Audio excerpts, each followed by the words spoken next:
আজি তাৰিখত আমি সকলোৱে মনত ৰাখিব লাগিব মহাপুৰুষ শ্ৰীমন্ত শংকৰদেৱে তেখেতে যি গীত মাত ভাওনা আৰু উল্লেখযোগ্য ৰচনাৱলী সেই আধ্যাত্মিক চেতনা শক্তি প্ৰদান কৰিবৰ বাবে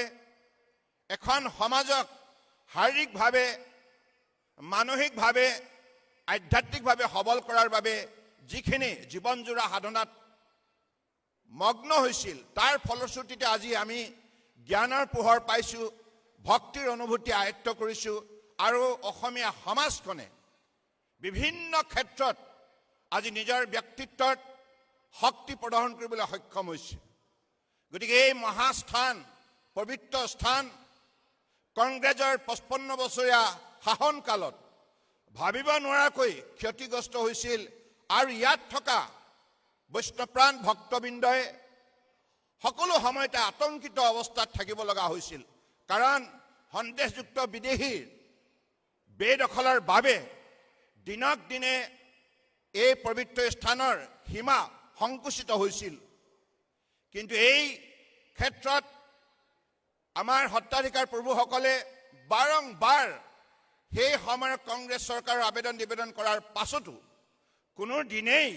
এই গুৰুত্বপূৰ্ণ কথাটো তেখেতসকলে আগ্ৰহ নকৰিলে ইয়াৰ সমাধানৰ বাবে সূত্ৰ উলিয়াবৰ বাবে উপায় উদ্ভাৱন কৰিবৰ বাবে সকলো সময়তে নিজৰ কেৱল ভোট বেংক সুৰক্ষিত কৰাৰ স্বাৰ্থত অবৈধ বিদেশীক এই স্থানত তেখেতসকলে সুৰক্ষা দিলে কিন্তু 2014 চনত মাননীয় প্ৰধানমন্ত্ৰী নৰেন্দ্ৰ মোদী ডাঙৰীয়াৰ নেতৃত্বত যেতিয়া দিল্লীত বিজেপি নেতৃত্বাধীন NDA চৰকাৰ হ'ল এইখন চৰকাৰৰ দিনত মাননীয় প্ৰধানমন্ত্ৰী ডাঙৰীয়াই স্পষ্টভাৱে উত্তৰ পূৰ্বাঞ্চলৰ ৰাইজক কংগ্ৰেছে কৰা দীৰ্ঘদিনৰ অন্যায় অত্যাচাৰৰ পৰিৱৰ্তে এই অঞ্চলৰ সম্পদ সম্ভাৱনা শক্তিক উজ্জীৱিত কৰাৰ বাবে তেখেতে সংকল্প ল'লে আৰু যোৱা 11 বছৰ কাৰ্যকালত আমাৰ এই অঞ্চলৰ জাতি মাটি ভেটি কৃষ্টি সংস্কৃতি ভাষা সাহিত্য ঐতিহ্য সকলো সুৰক্ষিত কৰি অসমীয়া জাতিক অস্তিত্ব সুৰক্ষিত কৰাৰ বাবে যি বলিষ্ঠ পদক্ষেপ ল'লে তাৰ ফলশ্ৰুতিত 2016 চনত যেতিয়া প্ৰথমবাৰৰ বাবে অসমত বিজেপি নেতৃত্বাধীন মিত্ৰজোঁটৰ চৰকাৰ হ'ল এইখন চৰকাৰক মোদী ডাঙৰীয়াই নিৰ্দেশ দিলে যে যিমান সত্ৰৰ মাটি বেদখল হৈ আছে যিমান নামঘৰৰ মাটি বেদখল হৈ আছে যিমান মন্দিৰৰ মাটি বেদখল হৈ আছে বিজেপি নেতৃত্বাধীন অসম চৰকাৰখনে ইয়াৰ বিৰুদ্ধে শক্তিশালী পদক্ষেপ ল'ব লাগিব আৰু সেইবাবে মাননীয় প্ৰধানমন্ত্ৰী নৰেন্দ্ৰ মোদী ডাঙৰীয়াৰ নিৰ্দেশত আপোনালোকে জানে যোৱা 11 বছৰে 2016 পৰা 2025 লৈকে এই উচ্ছেদ অভিযান নিৰন্তৰভাৱে চলোৱা হ'ল আৰু সেই সময়ত আপোনালোকৰ আশীৰ্বাদত মই মুখ্যমন্ত্ৰী হিচাপে কাৰ্যনিৰ্বাহ কৰিছিলোঁ আৰু তেতিয়াই বৰদোৱা স্থানলৈ আহিলোঁ আহি সত্ৰাধিকাৰ প্ৰভুসকলৰ সৈতে কথা পাতি এই ক্ষেত্ৰত পদক্ষেপ গ্ৰহণ কৰিলোঁ আৰু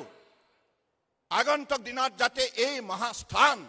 বিশ্বৰ এটা শক্তিশালী ঐতিহ্য কেন্দ্ৰ হয় তাৰ বাবে নিৰ্মাণ প্ৰক্ৰিয়াৰ বাবে আমি শক্তিশালী সিদ্ধান্ত গ্ৰহণ কৰিলোঁ সেই সময়ত মোৰ সৈতে আছিল বিত্তমন্ত্ৰী ডক্টৰ হিমন্ত বিশ্ব শৰ্মা ডাঙৰীয়া আমি সকলোৱে মিলি এই স্থানলৈ আহি সেই সিদ্ধান্ত গ্ৰহণ কৰিলোঁ আৰু এই পৰিকল্পনাৰ আধাৰশিলা স্থাপন কৰা হ'ল আৰু সেই আধাৰশিলা স্থাপন কৰিবলৈ আজি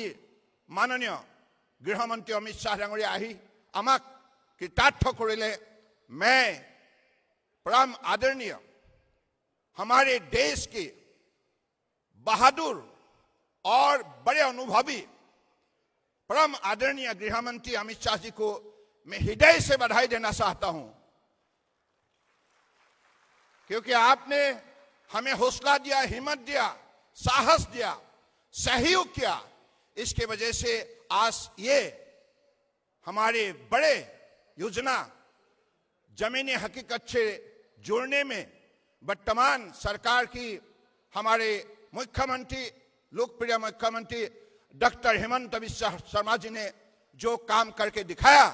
इसके लिए मैं डॉक्टर हिमंत बिश्व शर्मा को भी विशेष रूप से धन्यवाद देना चाहता हूं।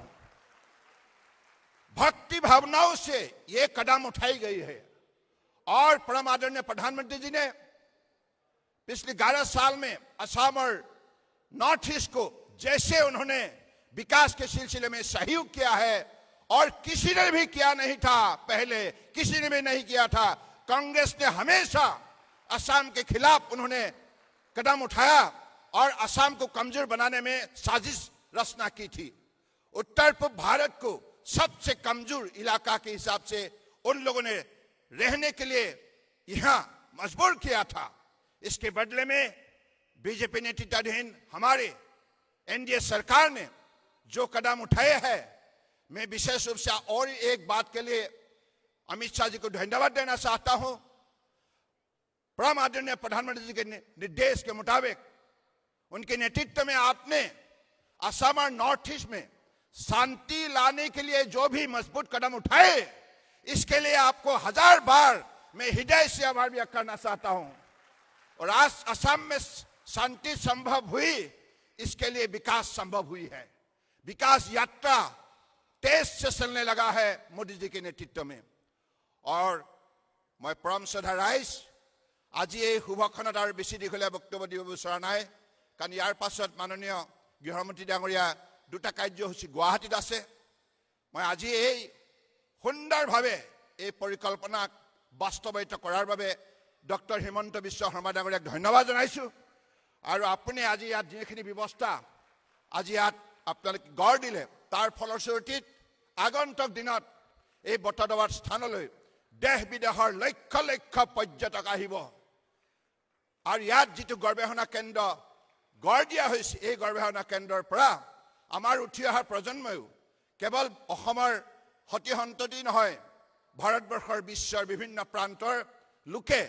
মহাপুৰুষ শ্ৰীমন্ত শংকৰদেৱৰ নৱবৈষ্ণৱ আন্দোলনৰ সন্দৰ্ভত বিতংভাৱে উমান পাব আৰু বিশ্বৰ বুকুত গুৰুজনাৰ ব্যক্তিত্ব, গুৰুজনাৰ অৱদান আৰু গুৰুজনাই মানৱ সমাজলৈ দিয়া অমৃত বাণীৰ সন্দৰ্ভতো বিশ্বই উমান পাব। গতিকে আজি এই শুভক্ষণত মই পুনৰবাৰ সমবেত সমূহ ৰাইজলৈ